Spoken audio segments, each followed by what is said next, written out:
Graças e paz, irmãos, amém? Gente, não consigo ficar com a luz apagada. Só dar um recadinho que o Nelton que falou. Cadê? Não, é assim. Cadê? Esse negocinho vermelho, sabe? Vocês estão vendo? Eu tenho que vir mais para trás? Aqui, vocês estão vendo? Esse negocinho vermelho a gente tem que apontar quando alguém dorme ou quando alguém conversa. Então, mas eu não vou fazer isso, né? Só uma brincadeira, só para. Mas eu acho que eu vou me perder com isso daqui. Se eu me perder, vocês passam os versículos aí? Passa? Tá bom. É que ele falou para eu ir passando os versículos, mas do jeito que eu sou, né? Posso me perder. Amém, irmãos? Vamos lá. O título da minha não, né? Da palavra que eu dei é do início ao fim, a presença que permanece. E que, assim como o Senhor falou comigo, né? A espada, ela corta dos dois lados, né? Que assim como cortou aqui, possa cortar aí no seu coração, que o seu coração esteja aberto para receber a palavra que é do Senhor. Amém? Esse mês nós estamos falando sobre a presença do Senhor. E é importante, irmãos, nós entendermos que a presença do Senhor, a presença de Deus, o zelo, né? É uma frase bonita, né? Zelo pela presença. Soa bonito, né? Nos nossos ouvidos essa frase. Mas não é uma frase simples, não é uma ideia, não é um conceito. O zelo pela presença precisa ser uma realidade, uma verdade nas nossas vidas, diariamente, não aos domingos, mas todos os dias das nossas vidas nós precisamos viver este zelo, este cuidado pela presença do Senhor. Amém? Nós vamos dar algumas voltas aí na Bíblia. Se você não quiser abrir, eu coloquei aqui, então eu vou indo. Primeiro, eu aperto, aponto. Não foi. Eu falei que eu ia me perder? Foi? A presença de Deus é uma realidade nas nossas vidas. Primeiro versículo que eu quero que você abra pode acompanhar, né? Efésios 1, capítulo 1, versículo 4. Nós vamos começar, irmãos, a construir um pouco sobre esta presença. Vai dizer assim, em Efésios 1, 4. Porque Deus nos escolheu nele, antes da criação do mundo, para sermos santos e sem culpa diante dele. Na minha versão vai dizer, para sermos santos e irrepreensíveis em sua presença. Eu quero começar dizendo, irmãos, que existe uma forma, existe uma maneira de nós estarmos na presença do Senhor. E não é de qualquer jeito. Nós não podemos estar na presença do Senhor de qualquer forma. Hoje, nós vivemos um evangelho, não na totalidade, mas nós vivemos alguns fragmentos, algumas partes de um evangelho que diz que nós podemos ir com um pecadinho aqui, um pecadinho ali, e está tudo bem. Está tudo bem viver assim, vai indo. Então, né, às vezes, quando a gente pensa em pecado, pensa numa coisa, uma coisa grande.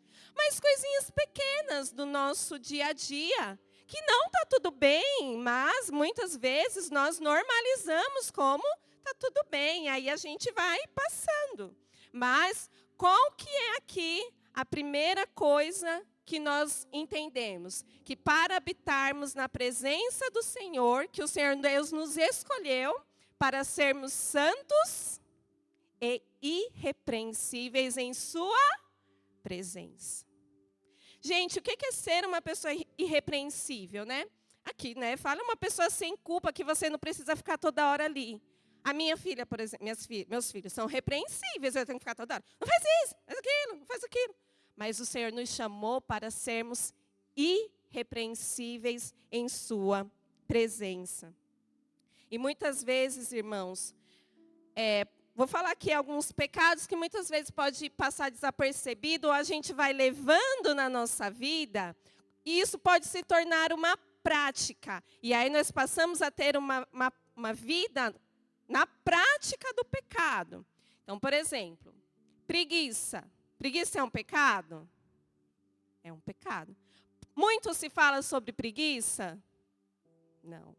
Mas, por exemplo, preguiça de ler a Bíblia, preguiça com as disciplinas espirituais, orar, jejuar, então.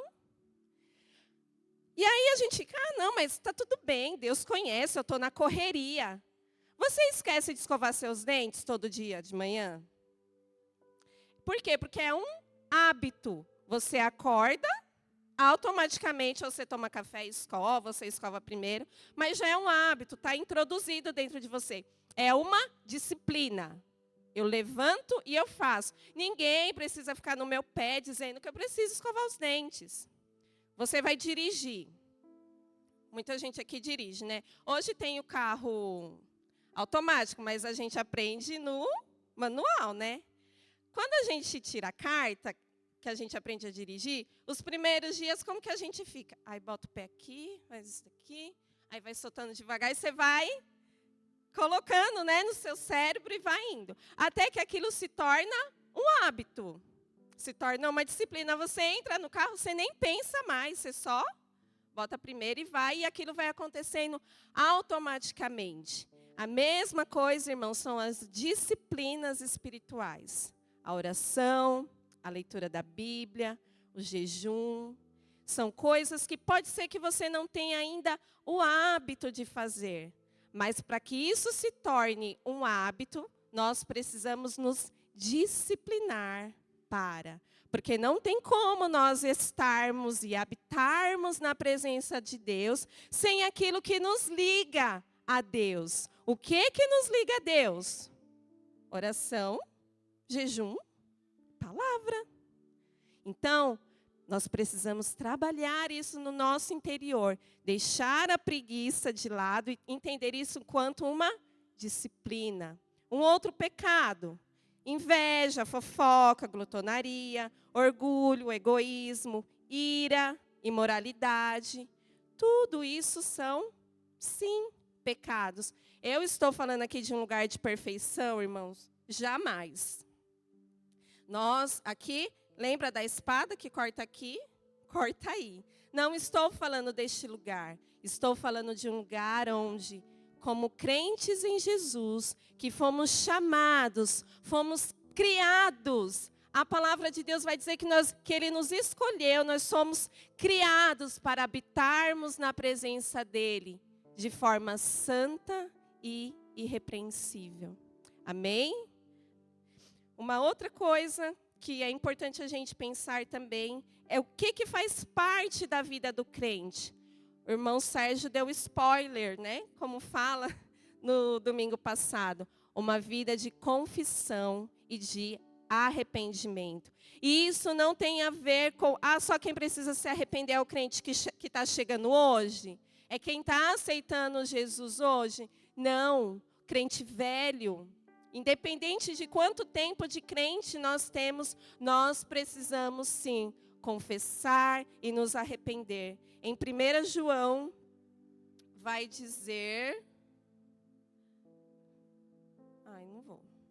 Melhor ir aí, gente. 1 João 1,9 vai dizer: se confessarmos os nossos pecados, Ele é fiel e justo para nos perdoar os pecados e nos purificar de toda a injustiça. Aquele que zela, irmãos, pela presença de Deus, não pode viver uma vida longe da santidade. Quem zela pela presença do Senhor, nós precisamos confessar e deixar, porque Ele é fiel e justo para nos perdoar e nos purificar. Amém? No Salmo 42, versículo 1 vai dizer: como a corça anseia por águas correntes, a minha alma anseia por ti, ó Deus. E aí eu fui ver, né, por que o salmista ele faz essa comparação. E a corça, irmãos, ela exala um cheiro muito forte. E aí, por conta desse cheiro, ela fica muito vulnerável aos predadores. Então, o predador sente o cheiro e vai até ela e pega ela. E aí, o que ela tem que fazer? Quando ela mesma percebe, né, que está exalando esse cheiro, ela tem que correr para o rio. Ela tem que correr para as águas. Vou pôr minha Bíblia aqui. Ela tem que correr para as águas correntes, porque aí ela vai se banhar, vai beber, e aí a água vai inibir o cheiro do predador. Aí o predador não vai sentir o cheiro e não vai pegar. E aí quando o salmista ele faz esse gancho, o que ele está querendo dizer? Que assim como para a corça, a água é uma questão de sobrevivência, para mim e para você, a presença do Senhor é vital. É uma questão de sobrevivência. Quando nós não habitamos, quando nós não nos esforçamos, não caminhamos para essa presença, nós ficamos vulneráveis. Nós ficamos com esse cheiro de presa fácil. Com esse cheiro que qualquer coisa, qualquer coisa pega. Então, irmãos, que a nossa alma venha ansiar e venha se disciplinar para estar nessa presença, assim como a corça. Ela anseia por águas, porque é uma questão de sobrevivência. Que nós possamos ansiar por essa presença, que também é uma questão de sobrevivência. Amém? E aí, voltando, o primeiro ponto, que eu não tinha feito o meu ponto ainda, né? Eu sou... me guiar. Foi só a introdução, agora que vai vir o meu primeiro ponto, que é, existe uma forma para estarmos na presença de Deus, que está lá em Salmos, capítulo 24, versículo 3 e 4. Diz assim: quem pode subir o monte do Senhor? Quem pode permanecer no seu santo lugar? E aí ele responde: somente os que têm mãos limpas e coração puro. Irmãos, qual que é o monte do Senhor? O monte do Senhor é onde Ele está, onde Ele habita, onde Ele mora. É um lugar de adoração. Porque ao final nós fomos criados para desfrutarmos deste lugar, dessa presença. E aí quem pode subir lá? Ele vai responder: quem tem mãos limpas e um coração puro. Irmãos, a alma humana, ela é cheia de insatisfação. E isso é da nossa natureza. Por exemplo, você pode perceber, a gente cresce e aí a gente entra na maioridade, né? Uns vão fazer faculdade, outros querem trabalhar, mas aí a gente, não, quero trabalhar, quero ter meu dinheiro. Aí tá, você tem trabalho, seu dinheiro, passa um tempo, você já precisa ganhar o quê? Mais. Aí você compra um carro. Com o tempo, você já quer trocar de carro. E eu não estou falando, irmãos, não entendam como pecado, porque eu sei que as coisas estão caras. Não? Meu marido trabalha muito, são 5 bocas que come muito. São 5 gente para vestir, para calçar. É 5 gente que... 5 não, 2,5, que toda hora quer comer, não sei o que acontece, né? O mercado está caro. O mercado está muito caro. Eu não estou falando de ser pecado, eu estou falando da insatisfação da alma humana, que a todo momento precisa de algo. E é tão real que lá em Eclesiastes, agora eu vou fazer uma leitura um pouquinho longa. Irmãos, tá ligando? Tá entendendo?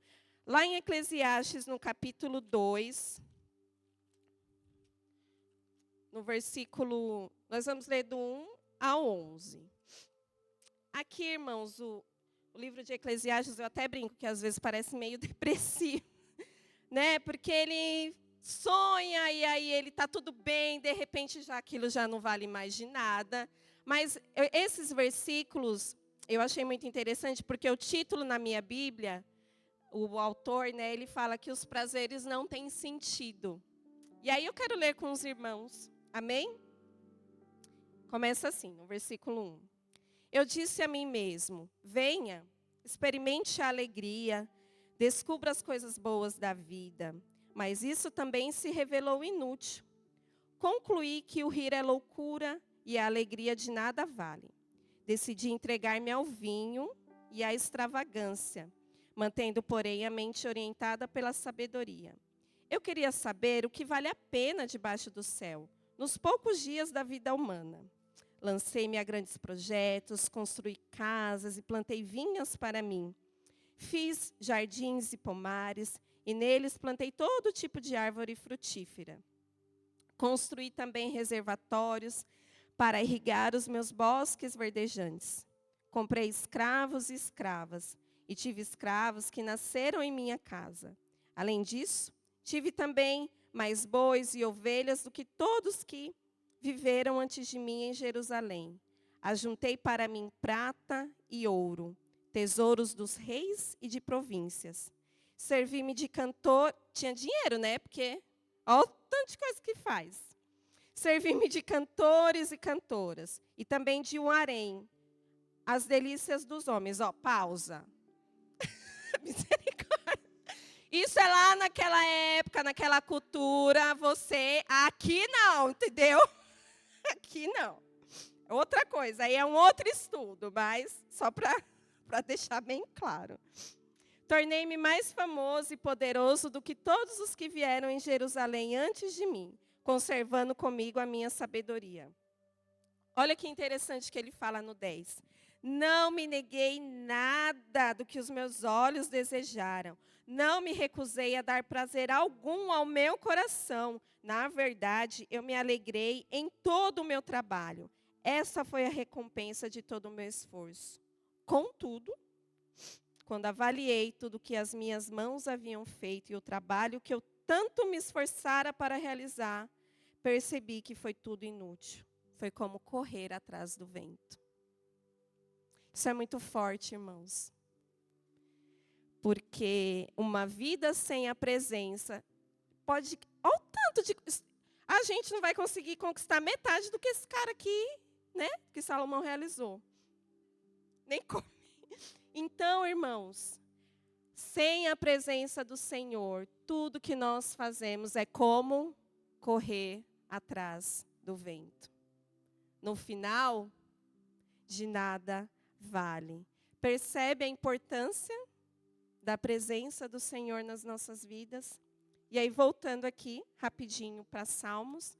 O que significa quando fala mãos limpas, né? Os limpos de mãos significa aquilo que nós fazemos, aquilo que é visto. Então, é o fruto do seu trabalho, aquilo que as pessoas veem. Por exemplo, aqui na igreja, o que é mãos limpas? É aqui o pessoal que trabalha, que serve, os obreiros, louvor. Nós, né, que estamos aqui ministrando a palavra. E o que é o puro de coração? Revela a motivação. Então, por que eu faço o que eu faço? E o que o salmista fala é que quem pode subir e habitar são essas duas condições. Não é só fazer, porque não adianta eu só fazer se o meu coração, se a minha motivação, aquilo que me move a fazer para o Senhor, está contaminado com o pecado. Se aquilo que eu faço para o Senhor é movido por orgulho, de nada vale. Se aquilo que eu faço para o Senhor é movido por egoísmo, de nada vale. Se é visto para os outros olharem, uau, olha como faz, de nada vale. Porque quem vai habitar? Quem é limpo, sim, quem trabalha, mas quem é movido por um coração que quer glorificar ao Senhor, que quer trazer honras e glórias somente ao Senhor. Nas bem-aventuranças, Jesus vai dizer, bem-aventurados os puros de coração, porque eles verão a Deus. Para ver, para habitar, para desfrutar da presença do Senhor, nós precisamos, como salmista, né, sondar o nosso coração e diante do Senhor, ver se há em mim algum caminho mau e me guia pelo caminho eterno. Amém? E aí nós vamos voltar um pouquinho, lá para Gênesis 3, onde tudo começou, né? Eu acho que Gênesis 3 é um dos capítulos mais tristes da Bíblia, porque é o relato da queda. E aí, quando você lê, você fica, meu Deus. É triste, irmãos. Se tiver oportunidade, né, lê lá na sua casa, em algum momento. Eu só separei aqui alguns versículos para ler junto com os irmãos. Aqui o Senhor, eu não vou ler tudo, mas foi quando o homem caiu. E no versículo 8 ao 10 vai dizer assim: ouvindo o homem e sua mulher os passos do Senhor Jesus, que andava pelo jardim, quando soprava a brisa do dia, esconderam-se da presença do Senhor Deus entre as árvores do jardim. Mas o Senhor Deus chamou o homem, perguntando: onde você está? E ele respondeu: ouvi teus passos no jardim e fiquei com medo, porque estava nu, por isso me escondi. É interessante que o versículo 8 começa: ouvindo o homem e sua mulher os passos. Então, né, não sei, o que a mente, o que eu penso? Que Deus físico estava ali, para ele estar ouvindo o passo. Só que quando, antes do pecado, os passos do Senhor não eram assustador, porque ele andava. Deus falou para ele: ó, bota nome nisso, você que vai colocar o nome. Ele andava, ele desfrutava dessa presença. Mas quando ele ouvia os passos, depois do pecado, ele fala que ele se escondeu da presença. Irmãos, é isso é muito forte. É isso que o pecado gera. É isso que o pecado faz. Ele gera culpa, ele gera medo e faz com que nós nos escondemos da presença. E aí, quando ele se esconde, o Senhor Deus chama e pergunta: mas onde você está? Gente, pensa comigo. Você acha que Deus não sabia onde ele estava? Claro que Deus sabia. Ele é onipresente, ele está em todo lugar. Deus tem umas coisas, né, engraçadas assim. Mas onde você estava, sendo que ele sabia onde ele estava? Mas ele fez a pergunta: onde você está? E aí ele respondeu: eu ouvi os seus passos, e aí eu me escondi, porque eu estava nu. Quem foi que te disse, meu amigo, que você estava nu? O pecado, ele é uma coisa tão feia, né? Ele é tão desagradável, tão desagradável diante do Senhor, que ele realmente revela a nudez. É isso que o pecado faz. Mas eu não coloquei aqui, mas no decorrer aqui, né, da queda, a misericórdia do Senhor alcançou tanto e nos alcança até hoje, que ele próprio matou o animal e fez vestes para que Adão e Eva se vestissem. Mas lá, ainda em Gênesis 3, 23, vai dizer assim: 23. Por isso o Senhor Deus o mandou embora. Aonde que Deus habitava? Onde que a presença de Deus habitava? No jardim. Adão e Eva pecaram. Eles foram expulsos da onde? Do Éden. Eles foram expulsos da presença. Eles foram expulsos da presença. E no 23 continua: por isso o Senhor Deus o mandou embora do jardim do Éden para cultivar o solo do qual fora tirado. Depois de expulsar o homem, colocou a leste do jardim do Éden querubins e uma espada flamejante que se movia, guardando o caminho para a árvore da vida. Eles foram expulsos da presença. Ah, Juliette, mas a gente está no tempo da graça, não pode falar essas coisas. Irmãos, mas a gente está construindo, tá? E o pecado continua fazendo essa separação da presença. Enquanto, irmãos, nós estivermos nesse mundo, nós travaremos, seja você jovem. O jovem tem as guerras dos jovens. O solteiro tem as guerras do solteiro. Os casados têm guerra. Tem as guerras do casado. Os viúvos têm as guerras dos viúvos. Todos os adolescentes têm as guerras deles. Todos têm as suas guerras para lutar todo santo dia. Você vai ter que levantar. Ai, vou ter que lidar com o pecado desse dia. Vai. Ai, vou ter que vencer. Vai também. Fala de lugar de perfeição? Não, também. Eu não sou. Mas nós precisamos ter a consciência de que todos os dias travaremos essa guerra. Se quisermos entrar, habitar e permanecer nessa presença. Amém? E aí nós vamos fazer um salto. Aí o meu segundo ponto, que é a presença que satisfaz. A gente vai lá para Moisés. Amém? Então, irmãos, só relembrando. Adão pecou, foi expulso da presença. Mas, antes de chegar em Moisés, ao longo da Bíblia, aí a gente teve Noé, Abraão, Isaac, Jacó, José. E todo esse tempo, Deus estava o quê? Chamando o povo. Ele não desistiu da humanidade, ele continuou. O povo pecava, fazia coisas horríveis, mas Deus, como hoje, peca, faz coisas horríveis, mas Deus está chamando. E aí a gente vai lá para Êxodo, capítulo 33.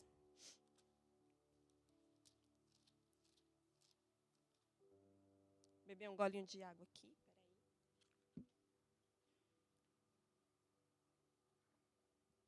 Êxodo 33. Só para a gente entender o contexto. O que está acontecendo aqui? O povo estava caminhando lá, para a terra prometida. Moisés estava no Monte Sinai, falando com Deus, recebendo lá os 10 mandamentos, a ordem do tabernáculo. É bem legal, se você quiser ler também. Deus dá várias ordens de como o tabernáculo tinha que ser construído. E o que era o tabernáculo? Tabernáculo era o lugar da presença. E o que é interessante? Que o tabernáculo, ele não era um lugar fixo. Era tipo uma tenda. Então, o povo está aqui hoje, vamos lá, levanta e põe.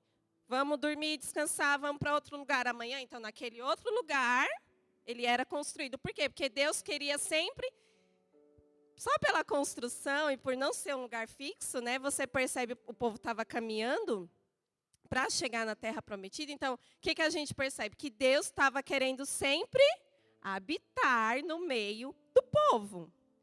E aí, Moisés estava lá recebendo as ordens. O povo começou a ficar agoniado, ocioso, ansioso. Chamaram Arão e falaram o quê? Está demorando demais, a gente precisa de um Deus. Lá no Antigo Egito, irmãos, e em alguns lugares ainda hoje, as pessoas elas precisavam de um Deus em forma. Por exemplo, na Índia hoje, tem quantos deuses? Tem o Deus Índia, o Deus vaca, o Deus elefante. Tem, porque eles precisam de uma forma. E aí, o que o povo construiu? Bezerro de ouro. Então, o povo construiu o bezerro. Deus não gostou, óbvio, dessa ideia. Por quê? Porque eles quebraram um mandamento. Qual era o mandamento? Que era adorar somente a Deus. Eles foram e quebraram. E aí nós vamos ler no capítulo 33. Eu vou lendo aos poucos com os irmãos, tá? Que eu separei os versículos, do 1 ao 3. Vai dizer assim. Depois ordenou o Senhor a Moisés: saia desse lugar com o povo que você tirou do Egito e vá para a terra que prometi com juramento a Abraão, a Isaque e a Jacó, dizendo: eu a darei a seus descendentes. E aí Deus fala assim para Moisés: mandarei à sua frente um anjo. Tá bom, né? Não tá bom, um anjo? Gente, não tá bom? Tá bom. Oxe, ele não ia mandar um anjo na frente? Então tá bom, vamos construir, tá bom. Mandarei à sua frente um anjo e expulsarei os cananeus, amorreus, os hititas, os ferezeus, os evueus e os jebuseus. Só pelo nome, coisa boa, não era. Então Deus ia mandar um anjo e ia expulsar os inimigos. Tá bom? Tá ótimo, oxi, para mim tá bom. Vão para a terra onde há leite e mel. Tá bom. Oxi. Vai mandar um anjo expulsar os inimigos e ainda vai ter leite e mel? Leite e mel? Não gosto, mas tá bom. Tá bom? Pois tá. E aí ele fala um negócio interessante. É aqui que o negócio pega. Mas eu não irei com vocês, pois vocês são um povo obstinado e eu poderia destruí-los no caminho. Quero focar com você nessa parte aqui. Mas eu não irei com vocês. Pensa agora, você, na sua vida hoje. Vamos trazer para a vida prática. Pensa no seu, sei lá, no seu maior sonho que tem que ser realizado aqui na Terra. Não envolvendo salvação, tá? Não envolvendo salvação. Um sonho, por exemplo, eu quero um dia ir para a Disney. A outra aqui até riu da minha cara. Por quê? Ir para a Disney com 5 pessoas. Meu marido vai ter que trabalhar muito, né? Mas vamos pensar assim. Pensa num sonho seu terreno, que precisa de muito trabalho, muita disposição. O próprio Deus, Senhor do universo, chega para você e fala, você quer isso? Só isso que você quer? Ou você quer mais alguma coisa? Ah, Deus, pode pedir mais um negocinho? Pode. Você quer mais o quê, linda? Isso, tá bom, vou te dar. Vai me dar, Deus? Aí você fica, ai, você vai me dar? Vou. Ai, que bom. Então tá bom, Deus. Então pode dar. Mas eu não vou com você. Será? Será que nós seríamos capazes de abrir mão, sabendo que Ele poderia nos dar, sabendo que Ele não iria conosco? Porque ouvir isso é ok. Mas e na vida prática? Será que é ok? Será que Ele me dando toda a minha lista de desejos e falando para mim, tá, beleza, vou te dar, mas eu não vou. Isso precisa gerar, irmãos, no nosso coração temor e zelo. Porque a resposta de Moisés demonstra zelo. Olha lá no versículo 12 e 15. Vai dizer assim. Disse Moisés ao Senhor, tu me ordenaste, conduz esse povo, mas não me permitiste saber quem enviarias comigo. Disseste, eu o conheço pelo nome, e de você tenho me agradado. Se me vês com agrado, revela-me os teus propósitos, para que eu te conheça e continue sendo aceito por ti. Lembra-te que esta nação é o teu povo. Ele estava ali intercedendo, né, pelo povo. Respondeu o Senhor, eu mesmo o acompanharei e te darei descanso. Então Moisés lhe declarou, se não fores conosco, não nos envie. Irmãos, aqui Moisés, ele demonstra zelo, não pela terra prometida. Ele não demonstra zelo pelo que Deus podia fazer por ele e pelo povo. Ele demonstra zelo por quem Deus é. Se você não for comigo, eu não vou. Isso, irmãos, precisa gerar. Se isso não gera amor no nosso coração, se isso não gera lágrima nos nossos olhos pelo Senhor, o que mais vai gerar? Porque não é, de fato, o que Ele pode nos dar.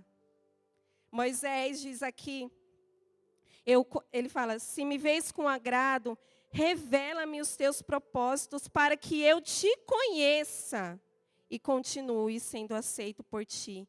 A resposta de Moisés é que ele quer conhecer a Deus. E ele não vai se mover se Deus não for com ele.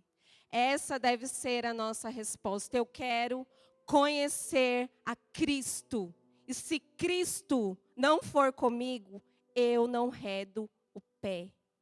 Eu não vou. E quantas vezes, irmãos, e também não entenda isso como uma coisa ruim, mas nós nos empenhamos em conhecer sobre tantos assuntos. Porque, principalmente quem assim tem mais tempo, né, de pesquisar, ficar vendo informação. Gente, se você sentar para conversar com adolescente, você fica doido. Da onde que eles tiram tanta informação. Mas quantas vezes nós nos empenhamos em saber muita coisa sobre tudo? Sobre artista, comida, roupa, novela, mundo fitness, seja lá o que for. Mas nós nos empenhamos tão pouco nas disciplinas espirituais. Porque é na disciplina espiritual que eu conheço o Senhor. Moisés, ele queria conhecer o Senhor. Que esse mesmo amor e esse mesmo zelo dessa resposta que ele deu para Deus mova o nosso coração. Amém? E aí nós vamos dar um outro salto lá para João 1, versículo 14. Eu vou ler aqui. Não. Ah, tá. Eu separei esse versículo que em João 17:3 vai dizer: esta é a vida eterna, que te conheçam, o único Deus verdadeiro e a Jesus Cristo, a quem enviaste. Em que consiste a vida eterna? Conhecer a Cristo. Tem a música, né, que nós cantamos ontem à noite, que nós vamos adorar a Deus hoje de novo, que diz assim: qual a beleza que existe em ti que eu ainda não vi? Qual é a beleza que existe em Deus que nós ainda não vimos? Claro que nós só vamos conhecê-lo, né, na completude, no grande dia, mas existe Ele, existe dele para nós hoje. Existe o conhecimento dele para nós hoje. E a vida eterna é conhecer ao Senhor. Amém? Vamos lá para João 1:14. Diz assim. E aí, então, nós construímos. Teve a separação lá no Éden. Vários, né? Deus chamando o povo para habitar, para estar com ele. Ali com Moisés. E aí vem João e diz assim. Aquele que é a palavra tornou-se carne. Gente, isso é muito poderoso. Tornou-se carne e viveu entre nós. Vimos a sua glória, glória como do unigênito, vindo do Pai, cheio de graça e de verdade. Jesus veio em carne e osso. Jesus foi um bebê assim, ó. Jesus teve suas necessidades fisiológicas, Maria teve que limpar. Ele foi um bebê, ele foi uma criança. Ele veio, a palavra tornou-se carne e viveu, ele andou entre as pessoas. E ele cumpriu a sua missão, morreu, ressuscitou, deixou a presença através do Espírito Santo. E este Espírito que em nós habita, nos dá este acesso à plena presença. Mas voltando lá no que eu falei no começo, existe um jeito certo para entrarmos na presença, para desfrutarmos dessa presença. Lá em Hebreus, no capítulo 10, eu vou ler com vocês do 19 ao 23, que vai dizer assim: portanto, irmãos, temos plena confiança para entrar no lugar santíssimo pelo sangue de Jesus, por um novo e vivo caminho que ele nos abriu por meio do véu, isto é, do seu corpo. Temos, pois, um grande sacerdote sobre a casa de Deus. Sendo assim, aproximemo-nos de Deus com um coração sincero e com plena convicção de fé, tendo os corações aspergidos para nos purificar de uma consciência culpada e tendo os nossos corpos lavados com água pura. Apeguemo-nos com firmeza à esperança que professamos, pois aquele que prometeu é fiel. Lá no versículo 31, vai dizer assim: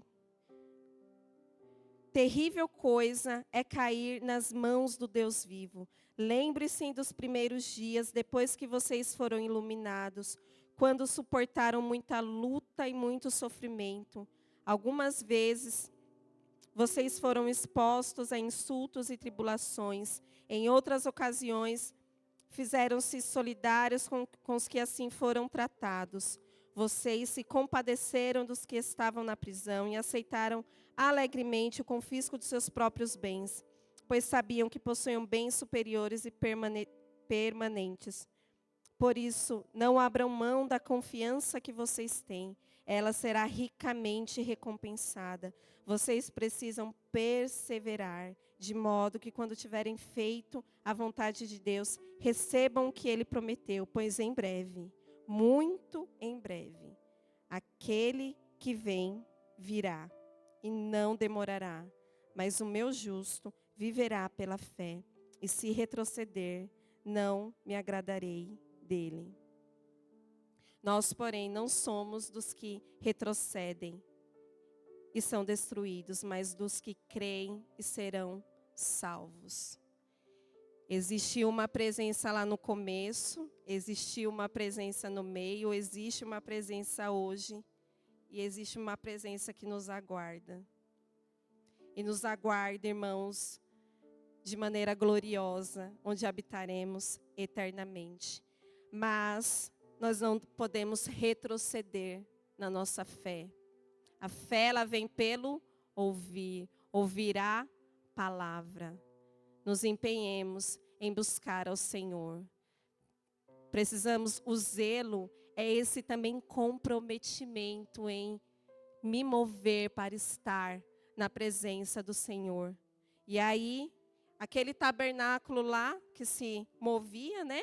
Em Apocalipse 21, no versículo 3, vai dizer assim: ouvi uma forte voz que vinha do trono e dizia: agora o tabernáculo de Deus está com os homens, com os quais ele viverá. Eles serão o seu povo. O próprio Deus estará com eles e será o seu Deus.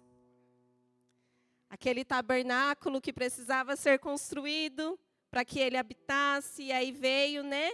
Jesus deixou o seu espírito e um dia ele vai tabernacular para sempre e habitaremos com ele para sempre.